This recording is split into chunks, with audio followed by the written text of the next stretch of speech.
मैं जिस घराने में पैदा हुई उसे हमारे समाज में मॉडर्न परिवार या अमीर घराना कहा जाता है। बचपन से लेकर आज तक मुझे किसी भी चीज की कमी महसूस नहीं हुई। पैसा रुपया धन दौलत नौकर चाकर आगे पीछे लगे रहते, दुख या गम तो मुझसे कोसों दूर थे। चारों तरफ खुशियां ही खुशियां थी, हर तरफ ऐसो आराम मेरी जिंदगी में शामिल था। मैं अपने मम्मी और पापा की इकलौती औलाद थी, इसलिए मुझसे मेरे घर वाले बहुत प्यार करते और मुझे किसी किस्म की कोई पाबंदी भी नहीं थी। इतना एक लड़के को भी छूट नहीं मिलती जितना मुझे मिली थी। मेरी हर फरमाइश पूरी करने में मेरे मम्मी पापा कोई कसर नहीं छोड़ते। मुझे अपनी इस दौलत पर बड़ा घमंड था, जिस वजह से मेरे दिल में दूसरों के लिए कोई हमदर्दी नहीं थी। मैं हर किसी को अपना गुलाम समझती थी। भगवान ने मुझे पैसा रुपया धन दौलत माँ बाप का प्यार देने के साथ साथ खूबसूरती भी दिया था। मैं बहुत खूबसूरत थी, इस खूबसूरती का भी मुझे बहुत घमंड था। कॉलेज में भी मेरी उन्हीं लड़कियों से दोस्ती थी जो मेरे जैसी अमीर मॉडर्न घराने से ताल्लुक रखती। मुझे पढ़ने लिखने में कोई दिलचस्पी नहीं थी। मैं कॉलेज सिर्फ टाइम पास करने के लिए जाती थी। मेरे लिए मेरा कॉलेज पढ़ाई करने की जगह नहीं बल्कि मेरे मनोरंजन की जगह थी। कॉलेज के हर लड़के मेरी दौलत और मेरी खूबसूरती के दीवाने थे। कॉलेज के सभी लड़के मेरे आगे पीछे और मुझसे बात करने के लिए तरसते, पर मेरी नजरों में उन लड़कों की कोई वैल्यू नहीं थी। कुछ दिन बाद हमारे कॉलेज में एक लड़का आया। वो बहुत खूबसूरत था, जिसे देखते ही पहली नजर में मैं अपना दिल दे बैठी और उसे एकटक नजरों से देखने लगी। मुझे लगा कि वो भी मेरी खूबसूरती को देखकर दंग रह जाएगा, पर ऐसा कुछ नहीं हुआ। मैं उसे बात करने के हजार बहाने ढूंढती, पर वो था कि मेरी तरफ देखता भी नहीं था। वो लड़का अपने आप में मगन रहता, वो किसी से ज्यादा बात नहीं करता। मुझे उसकी इसी आदत ने दीवाना बना दिया था। उसे पाना और उसे हासिल करना मेरी जिंदगी का मकसद बन चुका था। मैं कई बहाने लेकर उसके पास जाती और उससे बात करने की कोशिश करती, पर वो मेरी हर बात का जवाब बस हूं या हाँ में देता। इससे ज्यादा वो कुछ नहीं बोलता, पर मुझे उसके बारे में जानना था कि आखिर इस लड़के का बैकग्राउंड क्या है और ये कहाँ पर रहता है। मैंने अपने तरीके से उस लड़के के बारे में जानने की कोशिश की। कुछ दिन बाद मुझे पता चला कि इसका नाम रोहित है और ये बहुत गरीब घराने से है। इसके घर में बस इसकी एक बूढ़ी माँ है और कोई नहीं है, और ये बहुत मेहनती भी है। कॉलेज से जाने के बाद छोटे बच्चों को ट्यूशन देता है, जिससे इसके घर की रोजी रोटी किसी तरह चल जाती है। रोहित बहुत गरीब है। उसकी इसी गरीबी का फायदा उठाते हुए मैं उसकी मदद करना चाहती थी। उसे अपने पैसों से तौलना चाहती थी कि किसी तरह वो मेरे करीब आ जाए। मैंने एक दिन अपने पापा से रोहित के बारे में बात की। पापा ने हमेशा की तरह मेरी ये फरमाइश भी पूरी कर दी। पापा ने अपनी कंपनी में रोहित को नौकरी दे दी। अगले दिन मैंने ये बात रोहित को बताई कि अगर तुम्हें नौकरी की तलाश है तो तुम मेरे पापा की कंपनी में नौकरी कर सकते हो। तुम्हारा मेहनत और लगन देखकर मैंने अपने पापा से तुम्हारे बारे में बात कर ली है। रोहित ने मुझसे पूछा, पर आपको कैसे पता चला कि मैं बहुत मेहनती हूँ? मैंने कहा, बस वैसे ही, तुम्हें देखकर। उसे नौकरी की तलाश थी, वो बहुत खुश हुआ। हमारे फाइनल ईयर के एग्जाम होने के कुछ दिन बाद रोहित पापा की कंपनी में नौकरी के लिए गया। उसे नौकरी मिल भी गई, वो बहुत खुश हुआ। अब रोहित जब भी मुझसे मिलता वो मुझसे बहुत ही इज्जत से बात करता और अपनी नजरें झुकाकर बात करता। रोहित का ऐसा बर्ताव देखकर मुझे अपनी जीत और मंजिल बहुत करीब नजर आने लगी। मैं दिन प्रतिदिन उसके प्यार में पागल होती जा रही थी, पर उसे इस बात का अंदाजा भी नहीं था कि मैं उससे प्यार करती हूँ। मैं अब बस उसी दिन का इंतजार कर रही थी कि धीरे धीरे रोहित भी मुझसे प्यार करने लगे। पर एक दिन की बात है, मैं रोहित से मिलने उसके ऑफिस गई। वहां जाने के बाद पता चला कि रोहित कुछ दिनों के लिए छुट्टी पर है, क्योंकि अगले हफ्ते उसकी शादी है।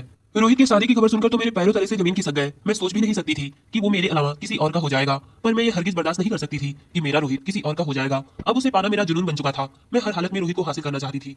बचपन से लेकर आज तक मेरी हर जिद पूरी हुई थी, इसलिए रोहित को भी पाना मेरी जिद बन चुकी थी। और अपनी इसी जिद की वजह से उसे हासिल करने में मैं कोई कसर छोड़ना नहीं चाहती थी। उसे पाने के लिए मुझे चाहे जो कुछ भी करना पड़े वो सब कुछ करने को मैं तैयार थी। मैं उसकी मोहब्बत में इतना आगे बढ़ चुकी थी कि अब पीछे पलटना मेरे लिए नामुमकिन था। मैं उस लड़की से मिलना चाहती थी और ये देखना चाहती थी कि क्या वो लड़की मुझसे ज्यादा खूबसूरत है जो रोहित उसे पसंद कर उससे शादी करना चाहता। मैं रोहित के ऑफिस से उसके घर का एड्रेस ली और उसके घर चली गई। अचानक रोहित मुझे अपने घर पर देखकर घबरा गया और मुझसे कहने लगा, आप क्या हुआ? ऐसी क्या बात हो गई कि आप मेरे घर पर आ गई? कोई बात होती तो मुझे बुलवा लिया होता, मैं आ जाता। मैंने उससे कहा, नहीं ऐसी कोई बात नहीं है, बस मैं पापा की कंपनी में आई थी तो तुमसे मिलने तुम्हारे ऑफिस में गई तो पता चला कि तुम कुछ दिनों से छुट्टी पर हो, क्योंकि अगले हफ्ते तुम्हारी शादी है। उसने कहा, जी हाँ, मेरी शादी है, इसलिए मैंने कुछ दिनों के लिए छुट्टी ली हुई है। मैंने हंसकर रोहित से कहा, क्या अपनी शादी में तुम मुझे नहीं बुलाओगे? और वो लड़की कौन है जिसे तुम शादी करना चाहते हो? रोहित की माँ ने उस लड़की की तस्वीर मुझे दिखाई। मैं उस लड़की की तस्वीर देखी। वो लड़की सिंपल साधारण सी लड़की थी। मैंने धीरे से उस लड़की की तस्वीर की फोटो अपने मोबाइल में खींच ली और कुछ देर बैठी और वहां से चली आई। अगले दिन मैं उस लड़की के बारे में पता लगाने लगी कि आखिर ये लड़की कहाँ रहती है। मुझे उस लड़की के बारे में पता लगाने में ज्यादा टाइम नहीं लगा और पता चल गया। मैं उस लड़की के घर गई तो देखा वो बहुत गरीब थी और उसके माँ बाप बहुत बूढ़े थे। उसके माँ बाप के अलावा उसके घर में और कोई नहीं था। उस लड़की ने जब मुझे देखा तो पूछने लगी, आप कौन? मैंने उसे अपने और रोहित के बारे में सारी बातें बता दी कि मैं रोहित से प्यार करती हूँ, और जब मैंने सुना है कि रोहित की शादी तुमसे होने वाली है इसलिए मैं तुमसे मिलने तुम्हारे घर आ गई, पर मैं नहीं चाहती कि तुम्हारी शादी रोहित से हो। ये सब सुनकर उस लड़की ने कहा, पर हमारी शादी तो बहुत पहले से तय है और अगले हफ्ते हमारी शादी भी है। ऐसा कैसे हो सकता है कि मैं रोहित से शादी न करूं? मैंने उस लड़की से कहा, तुम रोहित को भूल जाओ, मैं तुम्हें लाखों रुपए दूंगी। उन पैसों से तुम किसी दूसरे लड़के से शादी कर ऐशो आराम की जिंदगी गुजार सकती हो और अपने बूढ़े माँ बाप की जिंदगी भी संवार सकती हो। उस लड़की ने कहा, नहीं मैडम जी, मुझे पैसा नहीं चाहिए, मैं रोहित से बहुत प्यार करती हूँ, मैं रोहित के बिना नहीं रह सकती। मैंने उस लड़की को बहुत समझाया, पर वो लड़की मेरी बात मानने को तैयार नहीं थी। फिर मैं उस लड़की के बूढ़े माँ बाप के पास गई और उन्हें भी अपने और रोहित के बारे में सारी बातें बता दी और कहा कि अगर तुम्हारी बेटी की शादी रोहित से हो गई तो तुम्हारी बेटी उस घर में खुश नहीं रह पाएगी, क्योंकि मेरी पहुंच बहुत दूर तक है, मैं कुछ भी कर सकती हूँ। अभी और इसी वक्त सोच लीजिए कि आप लोगों को करना क्या है। उस लड़की के बूढ़े माँ बाप बहुत लाचार थे, उन्हें पैसों की सख्त जरूरत थी और अपनी बेटी के भी बारे में सोचना था। उन दोनों ने मेरी बात मान ली और अपनी बेटी सुरभि को बहुत समझाया। सुरभि ये बात मानने को तैयार नहीं थी, पर मेरी धमकियों की वजह से वो भी ये बात मान गई। मैंने उन्हें ढेर सारा पैसा दिया और अगले ही दिन सुरभि ने रोहित के पास फोन करके कहा कि मैं तुमसे प्यार नहीं करती, मैं किसी और से प्यार करती हूँ और मैं उसी से शादी करना चाहती हूँ।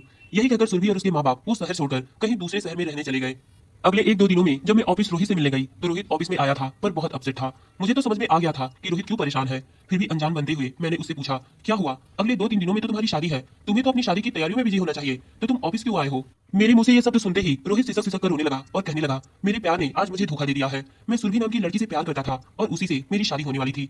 मेरी माँ ने तो उस दिन सुरभि का फोटो भी आपको दिखाया था, पर अचानक सुरभि ने मुझे फोन करके बताया कि वो मुझसे प्यार नहीं करती है, वो किसी और से प्यार करती है। यही कहकर उसने फोन काट दिया। ये बात जब मैं सुरभि के मुंह से सुना तो मुझे बहुत बुरा लगा और मैं उससे मिलकर ये पूछना चाहता था कि जब तुम किसी और से प्यार करती थी तो मेरे साथ तुमने प्यार के झूठे वादे क्यों किए? आखिर तुमने मुझे धोखा क्यों दिया? और अगले दिन जब मैं सुरभि से मिलने उसके घर गया तो पता चला कि सुरभि और सुरभि के माँ बाप ये शहर छोड़कर कहीं और रहने चले गए। आज रोहित को किसी के सहारे की जरूरत थी। मैं हमदर्दी जताते हुए रोहित को समझाने लगी और उसे इमोशनली सपोर्ट देने लगी। जब कुछ दिन बाद रोहित की हालत सुधरी तो मैं हर वो कोशिश करती जिससे रोहित मेरे करीब आए। धीरे धीरे मैं रोहित के करीब जाने की कोशिश करने लगी, पर शायद रोहित मेरे करीब आने से हिचकिचाता।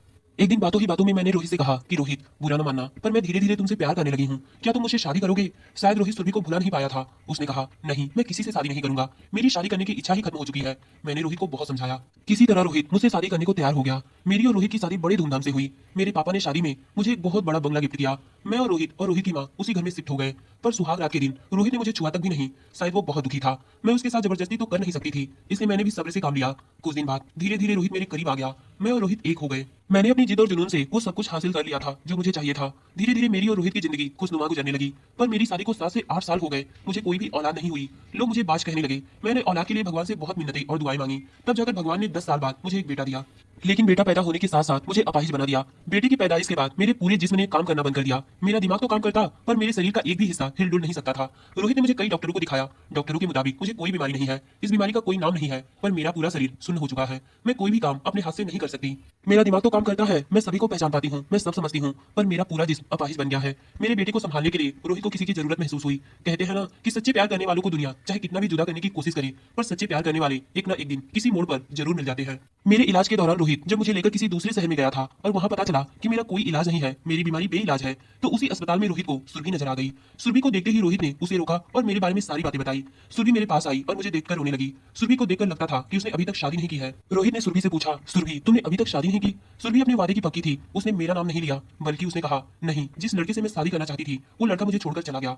रोहित ने कहा, सुरभि, भगवान ने आज हमारी सुन ली है, बुरा न मानना। क्या तुम मुझसे शादी कर सकती हो? मेरे लिए नहीं सही, पर मेरे बेटे के लिए।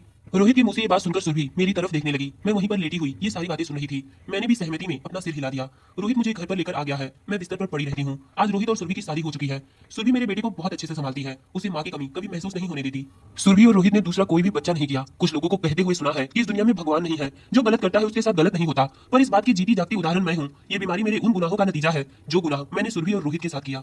रोहित को तो मेरे गुनाहों के बारे में कुछ भी नहीं पता है, पर सुरभि को तो सारी बातें पता थी। पर वो अपनी कमजोरी की वजह से ना तो मेरा सामना कर पाई और ना ही मेरा जवाब दे पाई। पर जिसे जवाब देना था उसने दे दिया और ये बात साबित हो गया कि गलत करने वालों के साथ हमेशा गलत होता है। तो दोस्तों, ये कहानी आपको कैसी लगी कमेंट में बताइएगा। धन्यवाद।